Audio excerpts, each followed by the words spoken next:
serakah banget jadi manusia. Waduh. Nah, ini justru menunjukkan Ernest nggak ngerti. Wah, ini podcast panas nih.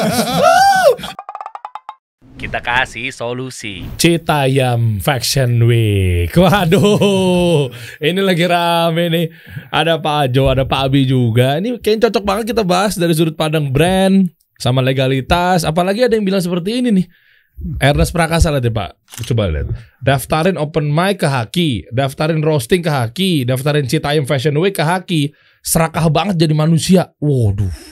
Ini lagi rame nih. Sebenarnya kita mau bahas bukan ngomongin orang-orang atau aktivitinya yang ada di sana ya. Ntar jadinya gibah lagi katanya.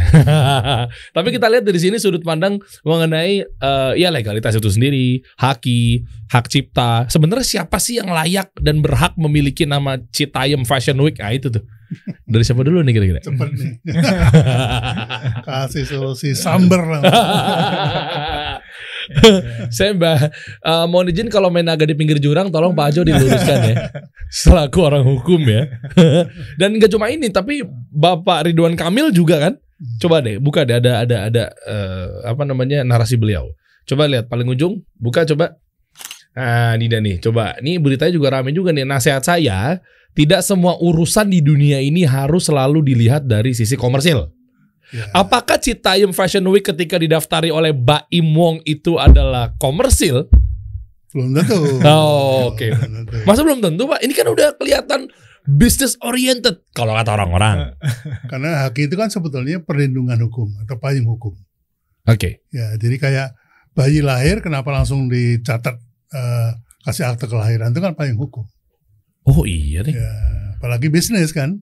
Oh iya. Itulah kalau dilanjutkan kepada merek-merek lain atau nama-nama lain, maka itu dibutuhkan payung hukum.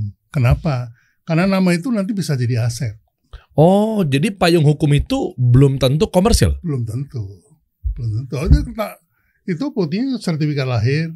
Oh iya. Kan KTP itu kan. Iya. Waduh. Ini Bapak pengacara belum berbicara ini. Saya kenalin dulu. Oh iya, boleh. Gimana? Kalau saya kan baru kenal kan. Nah, silakan dikenalkan. Nah, jadi siapa nih Pak Ajo? Masya Allah. Jadi Pak Ajo ini teman-teman beliau ini pernah ada di Bekraf, Kemenparekraf, dan juga apalagi Pak Ajo?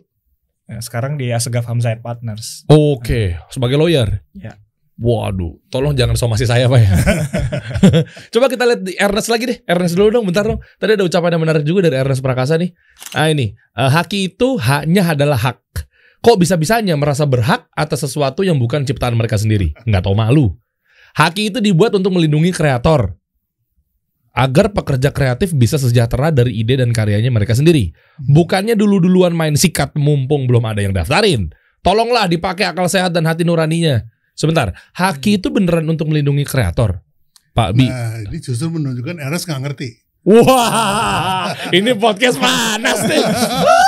Aduh Pak, aku takut Pak. Kasih solusi baru seumur jagung Pak. Nggak, maksudnya Seru nih. Justru kita hadirkan Bang Ajo ini agar supaya semua pihak tahu gitu. Oke. Sehingga ketika bicara itu nggak asbun jadinya kan. Jadi semua pada proporsinya gitu. Ernest, Anda nggak ngerti Ernest. Dari Pak Abi. Saya mah aman-aman aja. Salam kenal Ernest. Oke, nah gimana Pak Ajo? Lihat dari ini. Iya, jadi kalau kita bicara haki kan ya, hak kekayaan intelektual. Ini kalau kita lihat dari yang disampaikan Ernest ini kan kesannya semuanya adalah ini merek gitu ya. Padahal yang dibicarakan Ernest ini dari mulai ciptaan, dia bilang kreator, kreasi dan lain-lain. Ini ada beberapa jenis haki lainnya sebenarnya.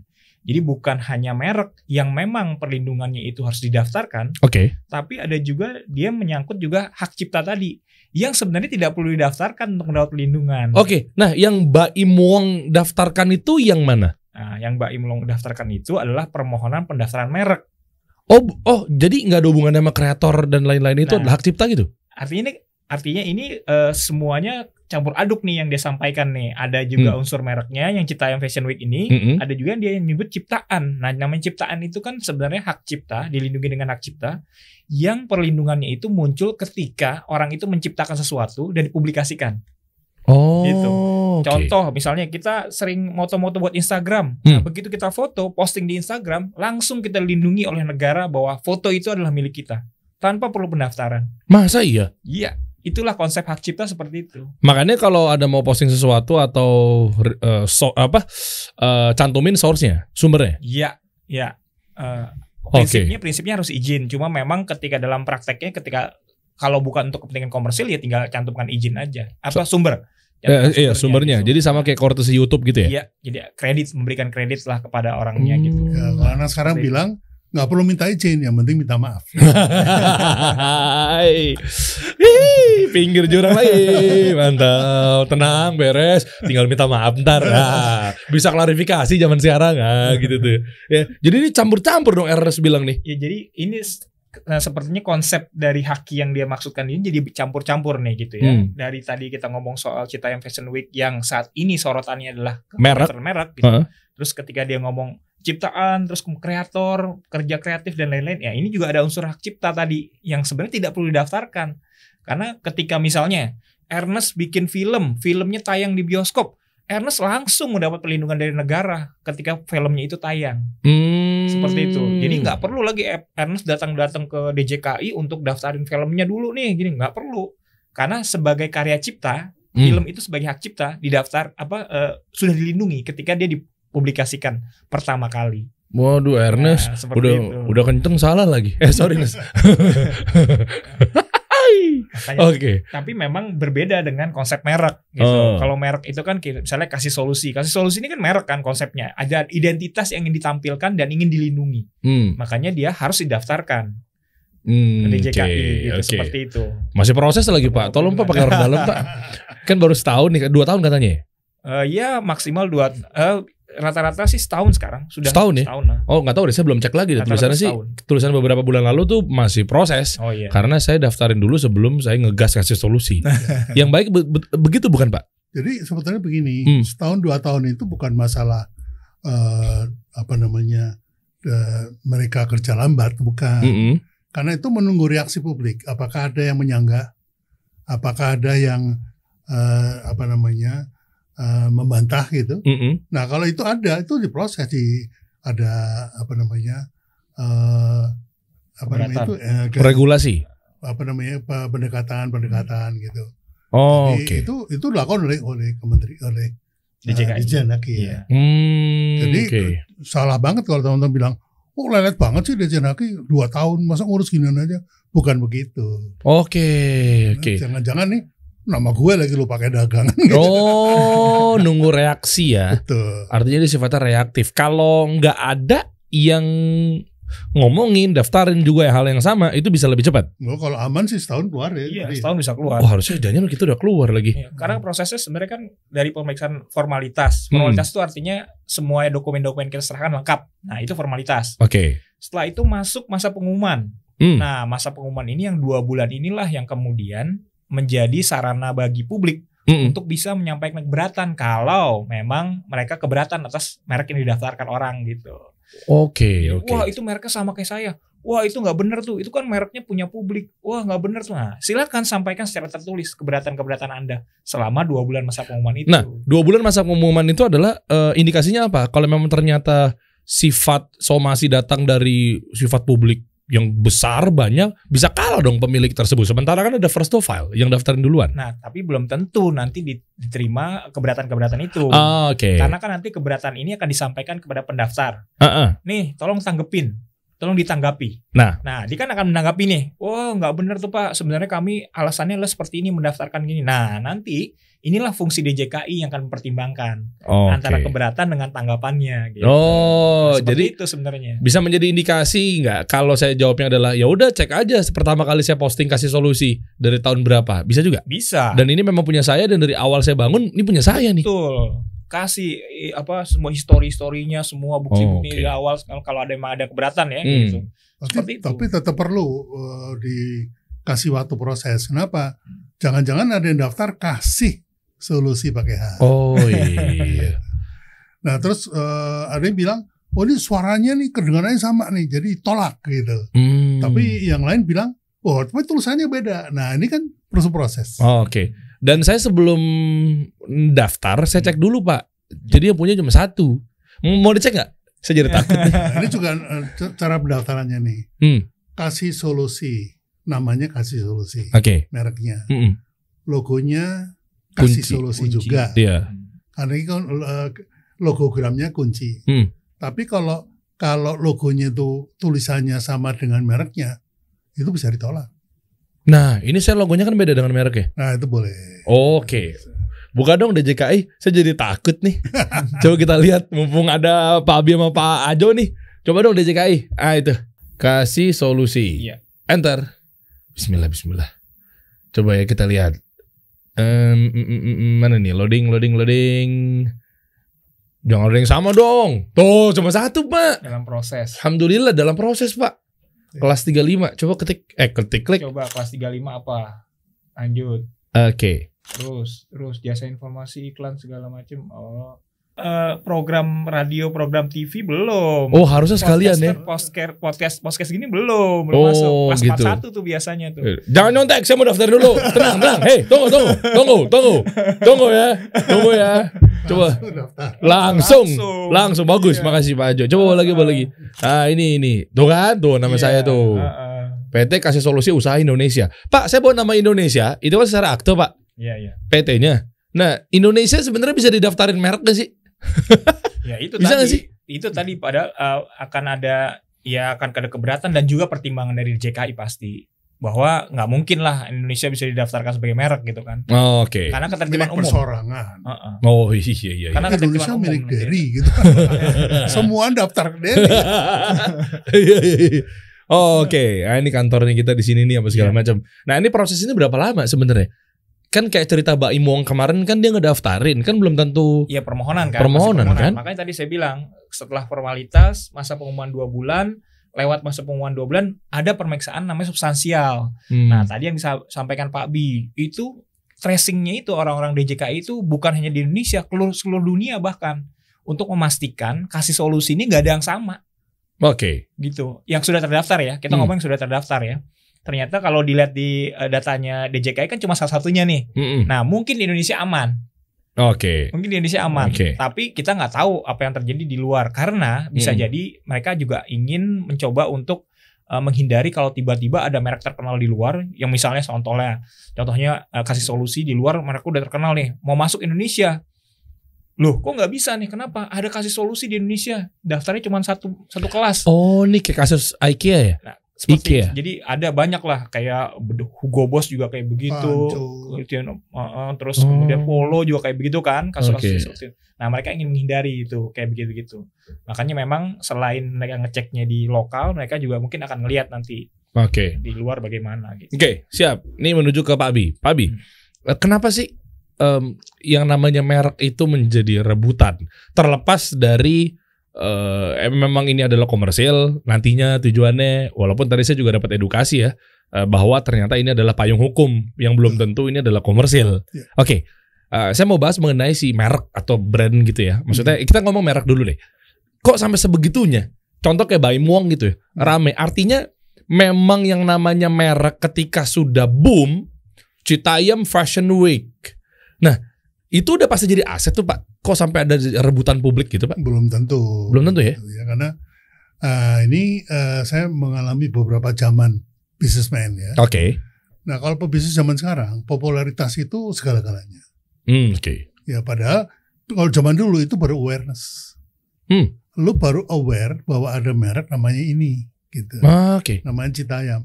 Bisa boom ya emang awareness kan. Awarenessnya boom. Tapi apakah kemudian orang itu mau mengkonsumsi, it's another story. Oh, beda lagi gitu. Ya. Jadi,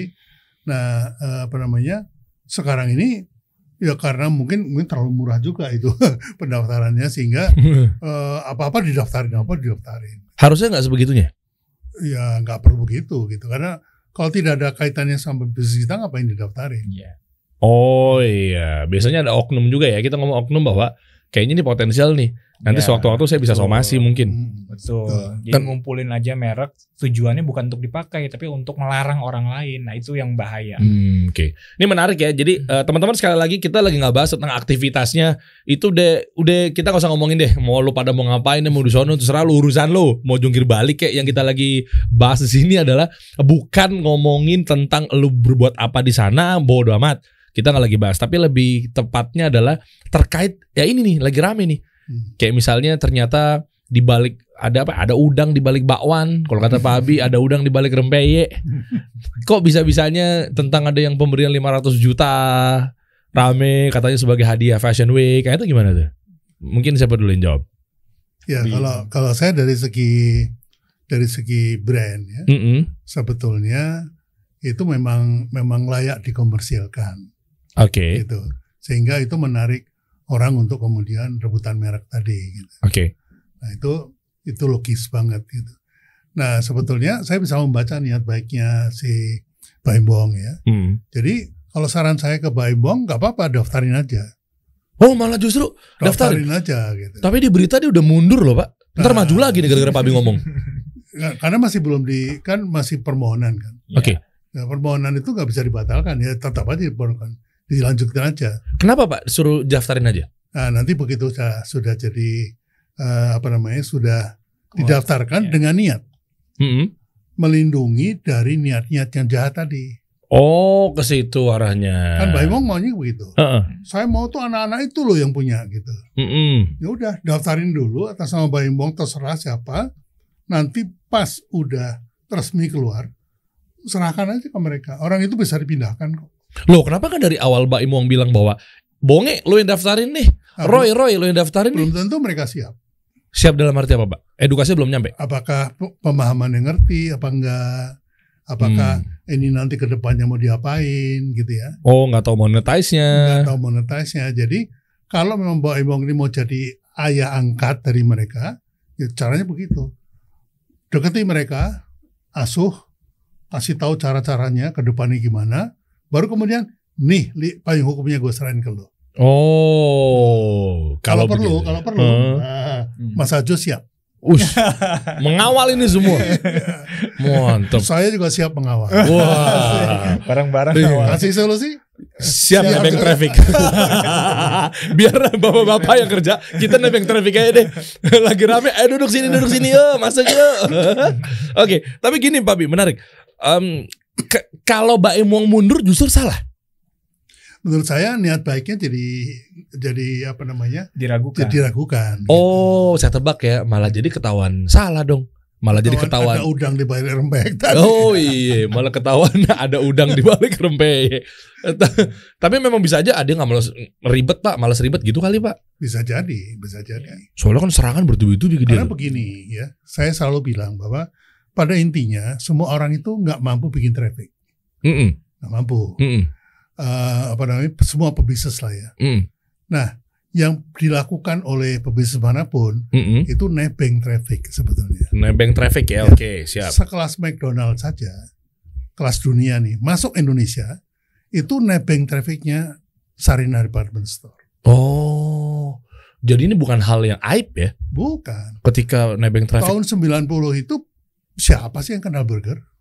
Siapa sih yang mau makan French fries? Nggak ada. Nah, orang yang lewat itu kemudian dikasih atraksi. Nah ini menarik Pak Bi. Kan kalau traffic kan lalu lalang. Iya. Gimana caranya dari lalu lalang ini mereka langsung dapat atensi, gue kesini deh. Lewat atraksi. Atraksi. Atraksi gimana itu bisa sirkus. Bisa berupa produknya. Itu atraktif ya. Bisa juga harganya menarik. Bisa juga distribusinya. Bisa juga promosinya, diskonnya. Bisa juga Ronald McDonald yang menarik. Oh iya. Belok kan? Iya. Nah di situ lalu dipucuk-pucuk supaya mau meninggalkan nama dan alamat sebagai leads dan kemudian juga melakukan transaksi karena dikasih deal. Kalau beli 2 dapat 3 loh. Gitu. Wah ini rumah sellingnya Pak Bi nih kayaknya deh. Kan? Ada urgensi. Ya, jadi itu intinya seperti itu. Jadi Baim Bong melihat sebagai pebisnis nih ya. Baim Bong melihat Citayam ini create traffic. Oke. Itu traffic itu. Oke. Yang bisa kemudian dijadikan ajang atraksi supaya tertarik produknya. Mau nanti urusannya dimonetize kemana? Itu urusan belakangan. Iya. Kita nggak tahu itu. Kan akhirnya kan Shopee jadi masuk tuh. Iya. Racun apa Dan? Racun Shopee Citayam, itulah pokoknya kan. Iya kan, jadi sekarang mereka tuh ditempelkan dengan warna-warna orange. Begitu gitulah kurang lebih lah. Ya mungkin tasnya, waist bagnya apa segala macam. Mungkin ke Pak Ajo lagi. Iya. Kalau melihat dari fenomenal ini, artinya kalau Baim Wong mundur, nggak ada yang mau bantu, Bonge, Roy, JJ Slebeo dan lain-lainnya itu mungkin dia juga kayak bodoh amat gitu kan. Terus jadi nyenter nih. Gimana itu nasibnya tuh? Kita nggak lagi bahas aktivitasnya ya, kita lagi bahas tentang hak kekayaan intelektualnya gitu loh. Gimana tuh? Ya betul. Jadi tadi yang disampaikan Pak Bi juga bahwa sebenarnya kan ini sebenarnya proses prosedur yang biasa ya. Ketika ada orang ingin melindungi merek, kemudian dia mendaftarkan mereknya tersebut gitu ya. Yang mana tadi ketika ini menjadi sorotan publik baru jadi masalah gitu. Padahal sebenarnya kalau saya ngelihat ini suatu proses hukum biasa aja gitu dalam rangka untuk mencari perlindungan hukum. Yang mana sebenarnya kalau kita lihat juga secara objektif gitu ya. Ini kan kita khawatir sekali kalau misalnya ternyata kemudian di kemudian hari orang mau daftarin merek dianggapnya serakah gitu. Kan kita khawatir nih. Padahal kan kalau menurut Pak Bi tadi kan juga ini sebenarnya semata-mata memang untuk bagaimana melindungi pertama gitu ya. Kita memberikan perlindungan hukum terhadap bisnis kita, yaitu mereknya gitu. Nah, dalam fenomena ini kalau menurut saya sih sebenarnya harusnya Baim Wong tetap tidak perlu menarik sebenarnya. Tidak perlu menarik permohonannya tersebut. Kita lihat saja nanti ketika masa pengumuman itu bagaimana keberatan masyarakat itu gitu. Kalau tadi alasan-alasannya, wah ini keberatannya kan karya cipta nggak bisa didaftarin segala macam. Kalau tadi ya kita ngelihat Ernest gitu, ya bisa dibantah gitu. Artinya ini bukan mendaftarkan karya cipta gitu. Yang didaftarkan kan mereknya. Kalau ciptaan berbeda lagi, itu nggak bisa didaftarkan memang. Misalnya seperti itu. Terus kemudian apakah ini kan untuk komersial segala macam ini? Ya kita bisa lihat komersialisasi yang nanti dilakukan kan untuk kepentingan anak-anak itu juga, misalnya gitu. Nah, dengan demikian nanti ketika ada keberatan dan ada tanggapan dari Baim Wong ini, silakan nanti diuji gitu oleh si DJKI ini gitu. Mana yang memang berat lebih beratnya, lebih berat nanti keberatan dari publiknya atau lebih berat nanti alasan-alasan Baim Wong yang dengan niat baik tadi gitu. Kalau ternyata memang niat baiknya terlihat sekali bahwa ya ada ini saya menjamin ini untuk ini. Ya mungkin saja nanti bisa dipertimbangkan gitu bahwa karena memang niatnya seperti itu ya kita terima, kita berikan artinya pendaftaran mereknya tersebut gitu kan.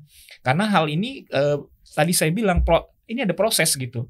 Yang bukan berarti kalau kita daftar udah pasti diterima gitu. Enggak, tapi ada prosesnya. Nah, harusnya Baim Wong menjalani proses itu. Dengan demikian nggak ada lagi tuh dugaan-dugaan publik, anggapan-anggapan wah nanti begini, nanti begitu segala macam karena udah diuji di sana gitu. Wah, maunya cuannya doang nih gitu ya. Iya, karena udah diuji di sana gitu. Karena saya sih ngelihatnya seharusnya ini dianggap sebagai satu proses biasa gitu. Proses pendaftaran merek biasa yang nanti akan diuji untuk diterima atau ditolak gitu, sehingga tidak perlu dipermasalahkan soal keserakahan, soal nanti akan dibuat begini, akan dibuat begitu. Harusnya tidak begitu gitu ngelihatnya. Gini seperti Pak Ajo, bukan saya belain Ernest untuk kali ini karena nggak tahu nih, bisa jadi saya salah. Tadi kan ada narasi bahwa kalau daftarin merek jadi sesuatu yang serakah apa segala macam. Mungkin maksudnya Ernest di sini adalah poin ini, bro. Ini kayaknya mungkin agak sedikit setuju gue malu, tapi nggak tahu sih kalau kebantah ya. Kalau kebantah gue balik lagi ke Pak Ajo. Karena udah boom duluan Pak Ajo. Harusnya kan kalau ngomongin haki, koreksi kalau saya salah ya dari awal dong dia yang bangun. Dari awal dia bangun dulu, emang punya dia, baru daftarin. Ini kan trafiknya udah keburu boom. Maksudnya ya mungkin juga nggak kayak Ernest juga sih, susah juga ya. Saya tengah-tengahnya aja deh. Bukan serakah sih Nes, tapi lebih tepatnya kayak lah kok lu sih tiba-tiba muncul gitu maksudnya. Itu gimana Pak Jo? Ya tadi, jadi ini dalam upaya kita lihat niat baiknya dulu gitu ya. Niat baiknya dan juga semua hal yang tadi dia persiapkan gitu untuk ke depan. Kita mau diapain sih Citayam Fashion Week ini kan gitu kan. Ke depannya seperti apa. Nah kalau memang dia punya planning yang benar dan bisa dipertanggungjawabkan oleh dia, ya mungkin DJKI bisa mempertimbangkan gitu. Oke, kita kasih ke dia. Dibandingkan misalnya nih, ada orang yang kan sekarang lagi banyak nih. Ada beberapa kan kemarin kan daftar. Kenapa kamu daftar? Ya pokoknya saya daftar dulu aja. Nah, niatnya kan belum ketahuan di sini gitu. Oke. Niatnya dia apa nih, daftar-daftar main buru-buruan cepet-cepetan, jangan-jangan kejadian. Nah, ini kalau kita berkaca pada yang disampaikan Ernest itu kan tadi seperti roasting, open mic itu kan memang kejadian nih. Itu kejadian di dunia komika ya, di mana mereka ketika menggunakan teman-teman komika itu ketika menggunakan nama-nama ini itu ada somasi-somasi lah dari pemiliknya ini gitu. Nah, mungkin melihat dari hal tersebut, nah Ernest mungkin berpraduga ke depan, berprasangka ke depan bahwa ini akan dilakukan juga oleh orang-orang yang mendaftarkan itu gitu. Sehingga akhirnya ya tercampur lah semuanya akhirnya dengan proses yang seharusnya biasa saja dengan praduga-praduga di luaran itu. Iya benar. Dan saya melihat bahwa ini kok kayaknya ada sisi positifnya dengan adanya kasus seperti ini. Kenapa? Jadi orang-orang yang tadinya nggak peduli, iya kan? Jadi peduli tentang ternyata merek tuh didaftar ya. Oh ternyata iya kan. Dulu tuh kayak bodo amat gitu. Pengusaha-pengusaha jalan aja. Ada teman saya yang udah 10 tahun berjalan baru tahu. Der haki itu penting ya. Kan 10 tahun dia udah bisnis tuh. Yang kita nggak tahu itu Tanah Abang misalnya. Yang trafiknya gede banget. B2B-nya kalau lagi Ramadan kan dia bisa closing berapa ratus juta tuh hari itu. Ya kan. Nah, maksudnya kayak gitu nggak sih Pak? Ya jadi masalah perhakian ini, pendaftaran merek ini bukan barang asing buat saya. Oke. Karena begitu sosial media mulai marak ya, waktu itu masih Yahoo ya, Yahoo terus. Yahoo nih. Yahoo Messenger. Saya masih SMP apa ya? Itu sudah kita anggap indikasi kebocoran. Maksudnya? Orang yang sedang berproses, sedang kerja, itu dia foto nih, terus dia upload sama dia. Oke. Nah kan bocor. Terus ada pesaing lihat, gue daftarin dulu nih. Nama Yahoo. Ya, bukan. Oh bukan. Apapun. Project-project yang diupload ke Yahoo, orang lihat, wah gue daftarin dulu. Misalnya ini kita lagi bikin proyek rahasia dengan kasih solusi. Iya. Terus orang yang kerja nih siapa tuh? Dia foto, dia upload. Karena bangga menjadi bagian dari kasih solusi. Padahal tuh bocorin rahasia, dia nggak sadar. Terus pesaing, wah kok kasih solusi begini, gue bikin begini gitu. Oke. Nah ini makanya kenapa dari dulu itu merek yang saya ciptakan, logo yang saya ciptakan, tagline yang saya ciptakan, jingle yang saya ciptakan, itu saya daftarkan semua. Oke. Kalau kita ngomongin dari zaman dulu waktu Pak Abi ngebangun Kopiko. Itu belum, karena Kopiko belum daftar merek? Sebetulnya pada waktu tahun 82 ini kan baru lahir ya Mas ya. Iya, undang-undang. Undang-undangnya baru lahir. Jadi itu tahun 86 saya belum tersosialisasi. Belum ada kasih solusi. Wah. Terus kemudian begitu tahun 90 sekian mulai internet. Nah, itu baru aware saya. Ini yang kita bahas di meja rapat nih bisa bocor. Itu kejadian gitu. Oke. Jadi buat apalagi pesaing yang head to head ya. Ini setiap program didaftarkan untuk perlindungan supaya nggak diduluin sama dia. Oke. Gitu. Jadi sejak tahun 97 ya tepatnya, itu semua merek, kemudian logo, kemudian tagline, termasuk jingle, lirik jingle, saya daftarkan semua. Oke. Atas nama Pak Abi? Atas nama saya, ke agensi saya untuk melindungi kepentingan klien. Oke, tapi gitu. Nanti punyanya siapa? Punya saya. Tetap punya Pak Abi? Iya. Oke. Kecuali oleh klien diminta, Mas sialin ke saya dong. Ya monggo silakan. Gitu. Oh, tinggal deal-dealan bisa tuh? Deal-dealan. Oh, mantap. Deal-dealan dari 0 sampai 1000 dah. 1000 miliar. Tapi kalau kita lihat yang zaman dulu, apakah sekarang udah ada terdaftar Pak di Haki ini? Kayak misalnya tadi Kopiko atau mungkin Likna, ada nggak sih sebenarnya mereka? Oh, Likna belum. Belum. Kopiko mungkin didaftarkan oleh kliennya ya. Oke. Sebagai merek ya. Tapi meskipun didaftarkan merek oleh dia, hak ciptanya tetap saya punya karena secara moral itu adalah hak moral dari penciptanya. Oke. Oh jadi kalau udah ada hak cipta, apakah harus merek juga nih? Apa cukup salah satu? Kalau dijadikan identitas produk merek. Merek ya. Iya. Hak ciptanya juga boleh aja, tapi enggak juga nggak apa-apa. Ciptanya kan nggak didaftarkan. Nggak perlu didaftarkan. Oh nggak perlu didaftarkan ya. Oke. Jadi kalau dari ini misalnya, dia atau apa ini pakai bisa bikin brand, gitu kan. Terus didaftarin gitu. Nah Anda tidak melanggar pendaftaran mereknya. Oke. Tapi yang Anda langgar adalah hak ciptanya karena Oh, ini ciptaan iya. saya. Dan itu bisa diklaim ya nantinya ya. Iya. Nanti Etika tidak baik berarti. Etika tidak baik ya. Dan Iya. apa indikasinya? Ya misalnya tadi Derry Bukti- mau daftarin tadi kan bisa bikin brand tadi.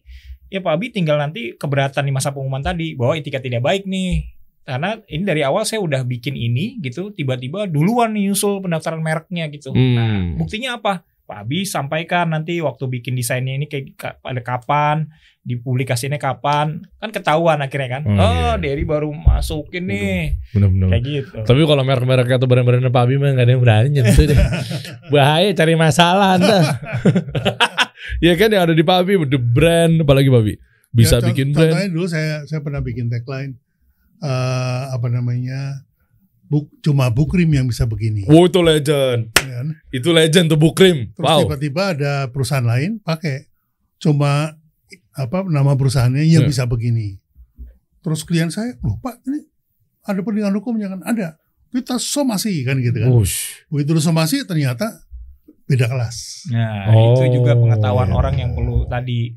Makanya kenapa tadi saya sampaikan, wah kalau satu kelas doang nih masih rentan nih, ada berapa kelas. Tolong daftarin berapa sih gope 3 juta. Daftarin 90 kelas boleh gak Pak? Ada 45 kelas. 45. Kalau 90 ya kemana ya? Coba kita lihat lagi. Baimong lepas Citayam Fashion Week. Kelar dong. Udah selesai dia. Ya udah, balik lagi ke Bonge. Ini kan konsumsi publik. Iya. Apakah betul dia serahkan ke Dirjen Haki? Kita cek aja, coba kita cek. Data. Coba kita cek. Ini langsung Pak pengacara ngecek langsung. Citayam Fashion Week.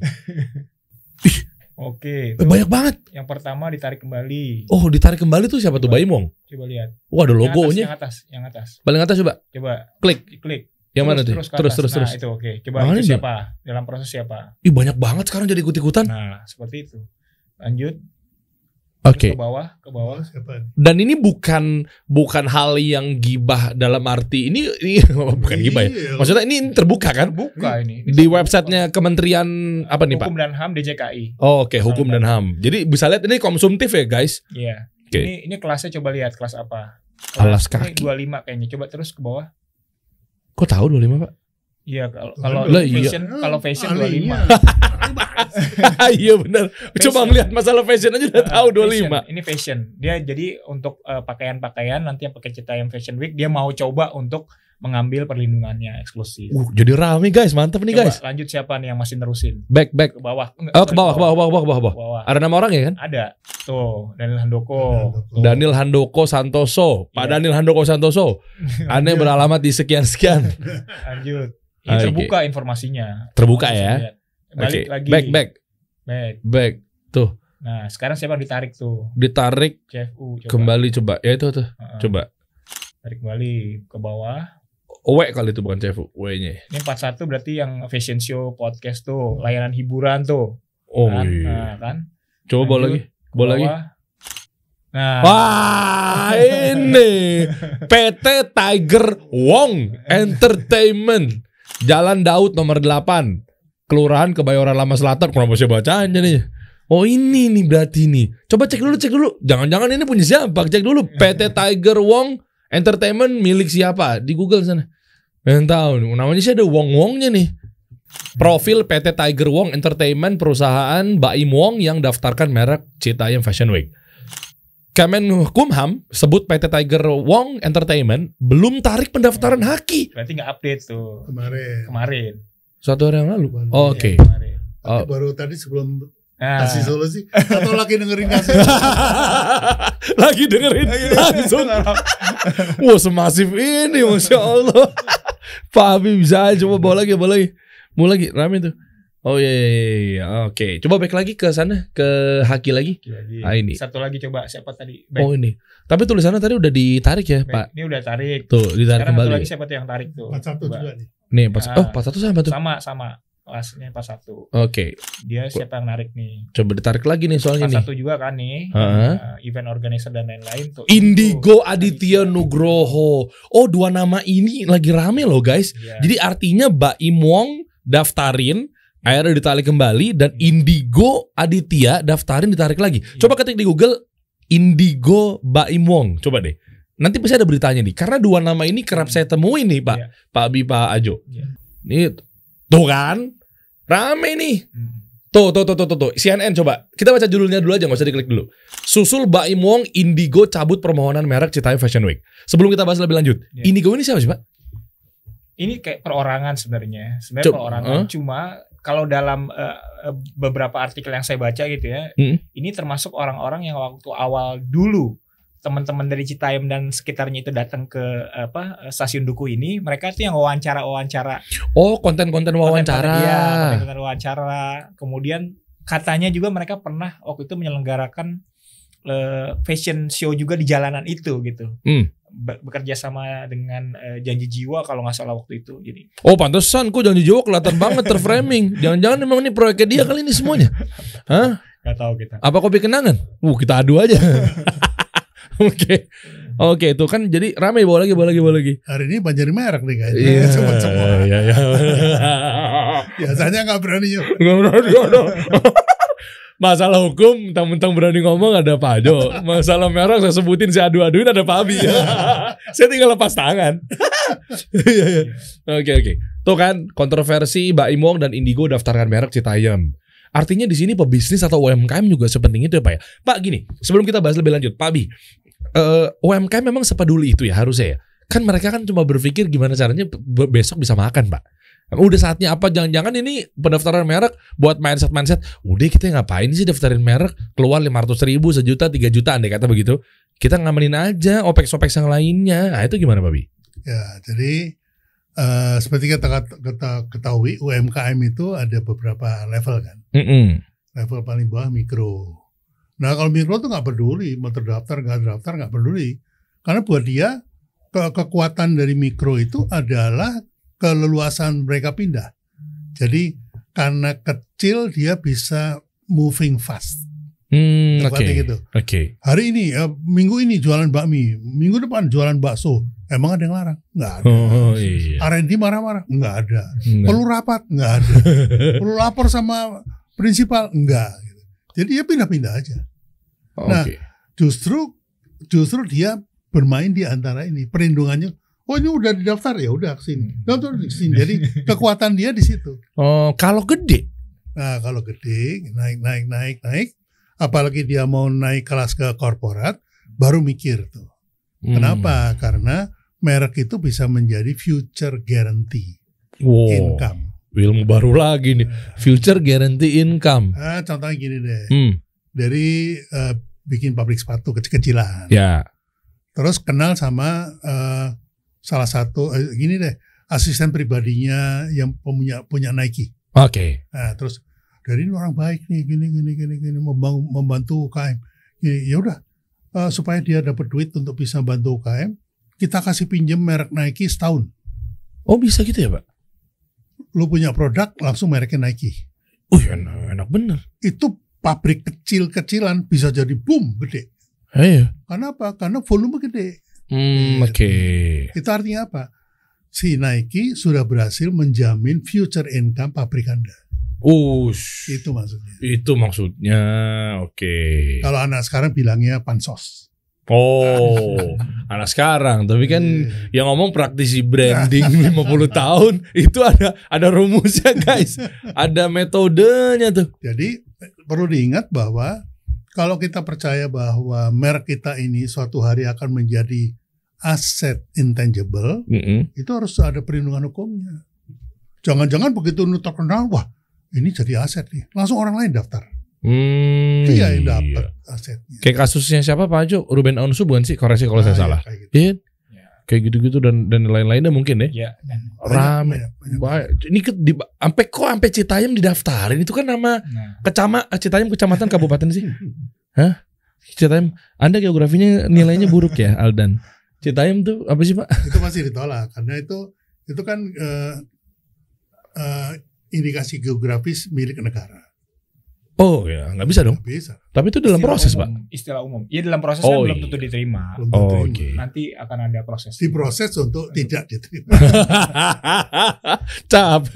Capek juga ya. Tuh. Sampai ada Citayam Fashion Week Cafe and Resto. Kan orang ngelihat peluang bisnisnya kan luar biasa kan, macem-macem kan. Oh, oke. Pertanyaan saya ke Derry, kenapa orang bertubi-tubi mendaftarkan? Waduh. Karena bisa menjadi aset buat brand, bukan? Yang paling ujung sekali, karena Citayam itu traffic. Oh iya.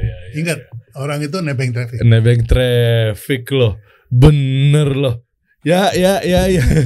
Jadi gede dong sekarang. Oh berarti kalau saya mau cocok logikan artinya tanah-tanah di Citayam jadinya naik dong. Bisa jadi. Bus, fluktuatif. Depok ujung juga per meternya 8 juta lagi jangan-jangan nih. Coba lagi tuh kayaknya ada lagi tuh. Banyak banget sih. Tuh Jakarta. Oh ini Jakarta Fashion Week. Loh. Oh Jakarta Fashion Week. Balikpapan Fashion Week. Kok jadi banyak gini Pak Jo? Ya ini udah lama bahkan ya Fashion Week ini. Makanya memang fenomena kalau kita bicara Fashion Week ini udah banyak. Dan rata-rata pakai nama kota loh. Jakarta Fashion Week, Balikpapan, Ubud, Denpasar, Bali, bahkan Muslim Fashion Week, Hijab Fashion Week, tapi nggak pernah ada protes.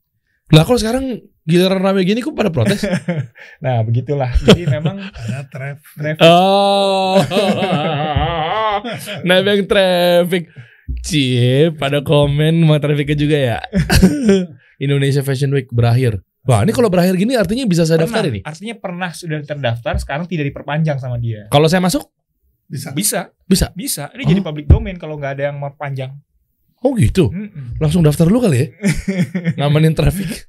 Oke, Lombok Fashion Week. Balikpapan kenapa ditolak? Balikpapan Fashion Week? Mungkin ini, tapi saya coba lihat nomor 2 deh, terus yang nomor 2. Oh nomor 2. Next page. Coba. Bali Fashion Week berakhir juga tuh kan. Artinya pernah didaftar tapi sekarang udah diperpanjang. Oke. Lanjut terus. Bawa lagi Indonesia Fashion Week. Bawah. Surabaya Fashion Week ditolak tuh. Mungkin karena tunjungan dalam proses. Jakarta Fashion Week didaftar juga tuh kan. Kelas 1. Ada tuh. Tapi nggak pernah ada protes orang Jakarta. Gitu. Kok aneh ya guys. Gimana tuh Pak? Jakarta Fashion Week nggak dibahas, Bali Fashion Week nggak dibahas. Padahal Jakarta Fashion Week udah jelas-jelas udah ada yang daftar, bahkan nggak ketolak. Ada tuh Balikpapan Fashion Week, Lombok tadi apalah itulah. Kok Citayam? Ya Allah, sama Jakarta kan kecilan Citayam Pak. Itu rumus paradoks. Apa tuh lagi tuh? Apa tuh? Ya. Jadi David menang lawan Goliat.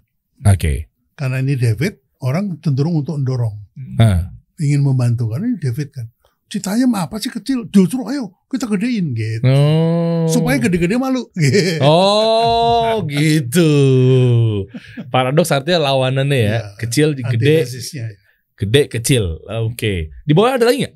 Di bawah. Ya, seperti ini juga misalnya hijab nih. Tapi teman-teman yang hijab kan nggak protes juga gitu. Iya. Karena Bandung Fashion aja didaftar tuh. Muslim Fashion juga. Ini gara-gara banyak hatersnya Mbak Imo kali nih. Hal ini sebenarnya sudah biasa. Jadi makanya tadi saya bilang proses pendaftaran merek itu adalah suatu proses yang biasa untuk mendapat perlindungan. Sesuai dengan kegiatan usahanya ya. Tapi maksudnya bukan untuk sekedar tadi, harusnya bukan untuk sekedar punya dan untuk mensomasi orang terus-menerus, enggak gitu. Tapi mereka memang pada dasarnya untuk digunakan dalam kegiatan usahanya gitu, yang relevan. Makanya sebenarnya jadi biasa saja gitu, nggak ada yang aneh di sini. Gitu. Oke. Dan katanya kabar-kabar juga saya nggak tahu ini bener apa enggak. Mereka jadinya gara-gara rame carut marut inilah. Tadinya cuma jalan-jalan nongski doang, akhirnya jadinya ke kasus-kasus beginian lah, ke payung hukum lah. Dipindahin katanya Pemkot ke Pantai Indah Kapuk. Bener nggak sih? Ya ada. Dengar begitu. Dengar. Lah terus main di pantai mereka jadinya nggak bisa foto-foto gedung dong. Tapi magnet tempat itu nggak bisa dipindahkan. Iya, magnet tempat. Wah, magnet tempat tuh maksudnya gimana Pak? Kayak misalnya apa namanya Ginza Sancome. Apa tuh? Itu Jalan Ginza Gang 3 di Tokyo nih. Itu lebih gede dari jalan-jalan yang lain. Kenapa? Karena di situ ada persimpangan MRT. Jurusan ke utara, jurusan ke selatan itu pindahnya di situ. Jadi lantai berapa tuh pindah jurusan. Oke. Karena itu tempat transit pertemuan banyak orang banyak ngumpul kan. Nunggu jam sekian, nggak ada nunggu ya udah bikin kegiatan. Gitu. Akhirnya setiap weekend di Ginza itu disediain panggung-panggung kecil. Oke. Supaya siapapun boleh naik, fotografer bermain gitu. Oh. Jadi akhirnya fotografer klub di Ginza itu tumbuh. Zaman sebelum ada internet. Oke. Sekarang pasti udah diupload semua. Oke. Nah ini itu kalau dipindahin nggak bisa karena magnet tempat itu nggak bisa dipindahin. Nggak bisa dipindahin dalam arti apa nih? Memang lokasinya, karena lokasinya itu punya magnet. Oh iya. Transit tadi itu nggak bisa dipindahin. Oh di PEC bisa dipindahin ke PEC. Nah di PEC ada nggak tempat transit itu? Kalau nggak ada, ya siapa yang ke sana gitu. Oh, ini penting juga nih. Ini ada hubungannya sama materi Pak Abi di workshop tuh, magnet branding itu bukan, Pak? Betul. Salah satunya. Ada berapa langkah tuh, Pak? Magnet branding. Ada 15 langkah. Aduh, pusing dah. Pusing dah. Lah kan udah ikut. Iya, tapi kan buat teman-teman UMKM saya mewakili harus dari nol lagi. Kesian Pak dia. Ya, kasih 3 langkah deh. Gimana kalau bikin workshop, Pak? Bahas nih mengenai legal sama merek. Itu penting tuh Pak bahas. Ya sebetulnya memang kalau kita punya usaha, kita wajib melindungi usaha kita. Iya. Dari segi hukum, karena negara itu punya kewajiban melindungi. Oh, gitu. Oke. Nah kenapa nggak dipakai? Nah itu kenapa nggak ini diambil alih sama Pak Anies Baswedan Citaim Fashion Week? Nah, bukan begitu maksudnya. Oke. Bahwa negara itu melindungi setiap warga negaranya untuk berusaha. Oke. Dilindungi secara hukum, asal mendaftar kan gitu. Nah kan banyak nggak mendaftar, jadi ini perlu kita bangunkan nih. Edukasi ya? Iya, saya sama Bang Ajun ini dari tahun 2014 loh. Kepingin mengedukasi tentang ini, momentumnya nggak dapat. Ini? Asal bikin workshop sepi. Oh, karena pada nggak peduli sama pendaftaran merek. Nah sekarang lo boleh nggak daftar merek, diserobot lo orang lain. Wah, tapi gimana caranya, langkah-langkahnya, trik-triknya ikutan workshop. Iya betul. Kita bikin aja Pak Agustus. Gimana? Iya tanggal berapa ya? Tanggal 11 boleh. 11, tapi ini Pak, maksudnya kalau Bapak kan niatnya kan pasti kan mau bantuin UMKM. Ya tapi dikasih bayaran, kalau menurut saya, saran saya, biar mereka juga semangat, biar juga mereka merasa memiliki, ini ikutan nih kelas serius, nggak sembarang orang masuk gitu. Ya, kita pikir juga begitu. Kalau kita kasih gratis, yang datang yang nggak butuh. Iya. Gitu. Pengen tahu aja, pengen dengar, pengen selfie sama Pak Bi. Ya. Meskipun lewat Zoom ya. Iya. Nah itu tuh, boleh lihat tanggal dong, tanggal tuh. Ini buat teman-teman nih cocok nih. Kita bahas di workshop ini, cakep nih. Setuju gak teman-teman? Tulis di kolom komen nih. Kalau kita bikin workshop bareng sama Pak Abi dan Pak Ajo nih, cocok nih, penting nih. Jangan sampai nanti begitu udah berjalan, main bangun-bangun bisnis, ya kan? Nah, masalah di belakang. Apalagi nanti dikasih tahu nggak cuma pentingnya pendaftaran merek, tapi pentingnya gimana caranya merubah merek jadi brand. Kalau menurut saya, kalau dikasih judul pendaftaran merek, gak ada yang tertarik. Gak ada yang tertarik. Jadi judulnya apa Pak? Sengketa merek. Wow. Dapat aja lagi sengketa merek. Bapak Ajo. Boleh. Kira-kira materinya apa yang buat UMKM cocok untuk begini-begini? Sengketa merek ikutan. Kenapa sih? Nih saya masalah tembak-tembak aja guys. Saya maksa aja pengen bikin workshop gitu. Tunjukin pisahnya Bang Ajo. Boleh. Kenapa gitu maksudnya? Kayak orang tuh sampai peduli dengan hati-hati sengketa merek lah apa segala. Ini. Nah, ini pizza merek yang pizza haki yang saya buat karena memang banyak orang sulit memahami tadi konsep haki yang tadi gitu. Nah ini makanya gimana? Tadi mungkin Ernest Prakarsa nyampur-nyampur ngomongnya gitu. Padahal kalau kita lihat dari diagram ini untuk UMKM ada 5 jenis haki nih yang perlu dipahami nih. Nah, waktu itu juga pernah kita sampaikan kan solusi. Iya. Dari mulai merek, desain industri, rahasia dagang, hak cipta dan paten yang masing-masing punya kata kuncinya. Jadi misalnya tadi kalau untuk melindungi merek itu karena kita melindungi identitasnya dia gitu. Identitas itu bisa berupa tulisan, jingle, tagline kayak gitu-gitu. Itu intinya yang mencerminkan identitas produk. Rasa juga bisa. Rasa juga bisa. Nah itu di negara lain dilindungi tuh. Cuma kalau di Indonesia perlindungan untuk identitas ini merek 2 atau 3 dimensi bisa, jingle suara bisa juga, dan hologram. Nah kita tuh bisa tuh lindungi itu di Indonesia untuk merek ya. Ini kalau untuk rasa maksudnya gimana Pak? Contoh misalnya seblak, rasanya kan maksudnya masa rasa seblak rasa sih? Karena ada biasanya suka ada hal yang spesifik. Yang unik. Kayak nano-nano kan rasanya beda dari permen yang lain. Iya. Wah merek lagi nih nyebut. Hari Davidson itu didaftarkan suara knalpot. Iya. Masa sih? Benar. Beneran. Itu dilindungi itu. Betul. Kenapa? Karena ketika Anda naik motor, suara knalpotnya sama, Anda boleh bergabung sama Harley Davidson. Oh, keren. Menjadi identitas Keren. dari merek. Oke. Guys, ini bocoran WhatsApp Pak Abi loh. Saya baru tahu loh identitas kenapa anak-anak apa materi Bapak yang Harley Davidson lagi rame-rame orang naik motor gede, ada satu orang yang tiba-tiba minggir. Iya, karena suara knalpotnya nggak sama. Oh, iya betul. Itu materi bagus banget. Lu wajib ikutan teman-teman WhatsApp Pak Abi. Itu bisa menggir. Aduh keren banget. Ada orang jalan dari sini pas mereka minggir tuh. Karena itulah kekuatan dan identitas dari Harley. Betul. Itu sendiri ya. Mantap. Iya. Dan yang lain-lain ntar ikutin aja kalau nggak percaya. Lalu Pak? Lalu bentuk seperti kita lihat kursi, meja dan lain-lain itu kalau pengusaha furniture mereka pasti akan melindungi desain industri namanya. Oke. Untuk melindungi tadi bentuknya. Ini packaging nih. Ini misalnya, ya, betul. Ini misalnya ini tumblernya kasih solusi nih. Yes. Ah ini kan, bisa didaftarin nih. Nah, didaftarin kalau memang bentuknya estetik seperti ini dan tidak ada sebelumnya ya, harusnya tidak ada sebelumnya karena harus baru memenuhi unsur kebaruan. Nah, bisa didaftarkan sebagai merek desain industri sendiri. Oh. Seperti halnya botol Coca-Cola, botol galon aqua, teh botol. Nah, itu kan banyak yang unik gitu. Nah, itu dilindungi sebagai desain industri. Seperti itu. Kalau permen kan mirip-mirip juga, Pak. Ya. Kan begitu-begitu aja. Iya, pokoknya sepanjang harus baru makanya. Pertama nilai estetikanya dan baru. Itu kata kuncinya. Nah, makanya kalau untuk merek itu untuk mendapat pelindungan harus didaftarkan. Desain industri juga untuk mendapat pelindungan harus didaftarkan tuh. Oke. Nah, terus kalau kita bicara juga paten nih yang fungsi ini ini fungsi ini intinya kalau misalnya teknologi itu kan ada fungsinya ya. Misalnya handphone, laptop dan lain-lain itu, nah itu dilindungi dengan paten. Sama juga misalnya tadi yang waktu itu pernah juga kita bahas obat. Karena obat ada fungsinya untuk mengobati orang lain gitu, untuk mengobati orang rasa sakit, formulanya itu dipatenkan gitu. Oke. Nah, kalau kita ngomongin Citayam Fashion Week, bisa nggak 5-5-nya dia masuk? Apa cuma satu doang? Bisa kita bedah. Contoh coba. Ayo kita pakai contoh kasusnya Citayam Fashion Week ya, guys. Oke, kita bisa bedah. Merek udah Merek udah pasti ya. Merek udah pasti. Nah, selama di Citayam Fashion Week juga kan mereka kadang-kadang ada yang membuat kayak desain-desain baju yang unik-unik, lucu-lucu. Nah, kalau bentuknya itu unik, baru sama sekali bisa didasarkan sebagai desain industri. Oh iya. Oh oke. Iya. Ya. Makanya Adi Busana yang wah bentuknya nah itu sebagai satu desain industri. Bukan zebra cross ya Pak yang didaftarin.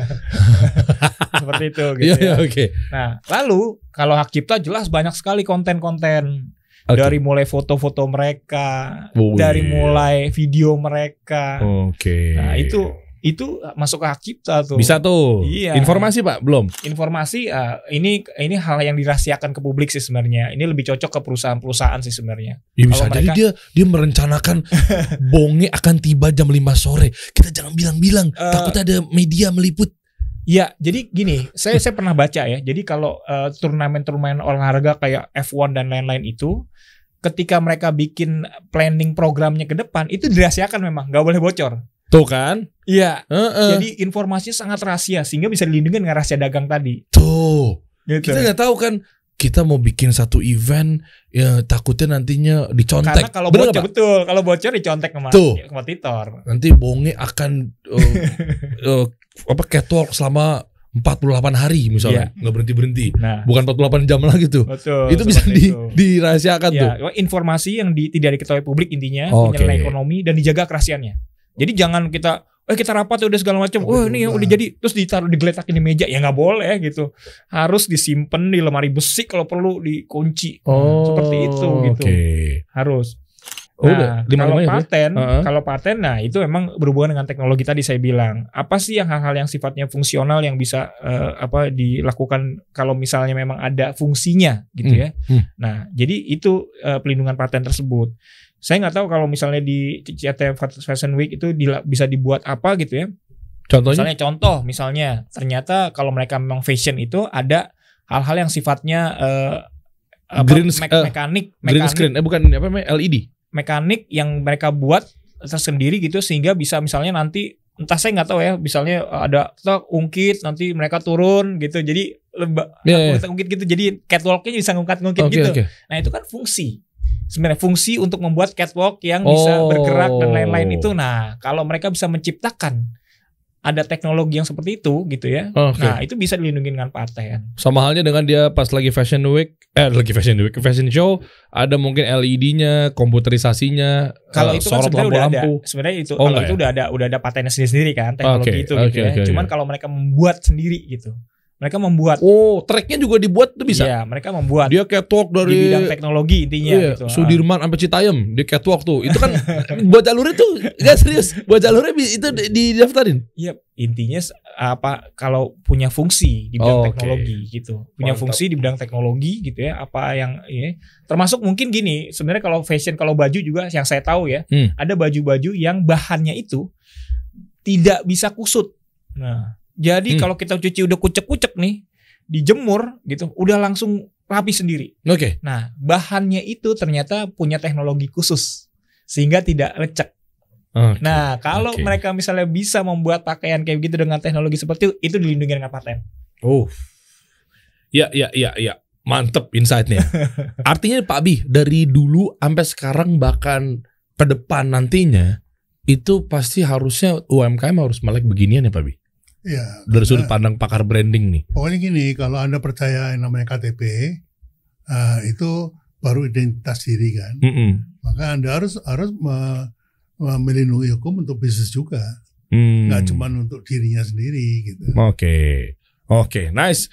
Lebih lengkapnya kita gabung di workshop aja Papi. Iya. Biar lebih enak deh. Ya boleh nggak? Setuju teman-teman ya. Nih kita udah siapin deh. Cek aja di deskripsi. Nanti Media partner dong. Kasih solusi. Ya nggak? Nanti diatur sama Pak Abi teman-teman. Langsung aja kunjungin deh. Nih link deskripsinya diklik aja. Nanti masuk insya Allah ke landing page Pak Abi. Di situ lihat tuh. Nah nanti ada penggabungan luar biasa nih. Combo nih. Antara bahas brand dan juga legalitas ya. Bahasnya masuknya di sini ya. Nah itu banyak banget ilmu-ilmu yang harus kita tahu. Karena UMKM jangan main gegas-gegas aja. Khawatir nanti tiba-tiba begitu udah berjalan, taunya ada yang mengakui lah, ada yang beginilah. Bisa jadi lu bikin batagor, tiba-tiba Mbak Imong beli batagor lo dengan daftar merek. Kan kita nggak tahu. Ya kan? Boleh deh Pak Bi, kira-kira nanti harga spesial boleh dikasih nggak buat teman-teman yang ngeklik di link? Lagi di godok-godok tuh. Oke. Kira-kira yang butuh tuh yang di level mana gitu. Karena harga itu menentukan siapa yang ikut gitu. Karena kalau gratis ya nggak butuh yang ikut. Iya. Boleh teman-teman. Siap berapa hari kira-kira Pak Bi kalau begitu tuh? Biasanya kalau menjelaskan 5 ini ya paling nggak 2 hari. 2 hari ya. Nanti dikaitkan sama brand sebagai intellectual property. Nah, juga. Bush, mantap. Oke lah, kalau perlu nanti undang juga Pak Bi, Bonge juga disuruh ngisi di ya kan banyak banget orang-orang di situ. Pokoknya teman-teman langsung aja ya, langsung cek aja di deskripsi, ikutin workshopnya bersama Pak Bi dan juga Pak Ajo. Kita kasih solusi.